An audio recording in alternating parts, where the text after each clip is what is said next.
الصالحين أشهد أن لا إله إلا الله وأشهد أن محمدا عبده ورسوله. Allah'ım sen benim Rabbimsin. Senden başka ilah yok. Beni yaratan sensin. Yaşatan sensin. Sensin. Ya Rabbi.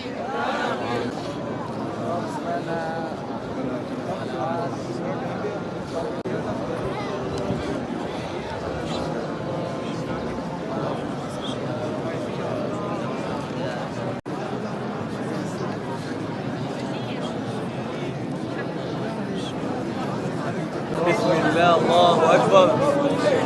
بسم الله الله أكبر.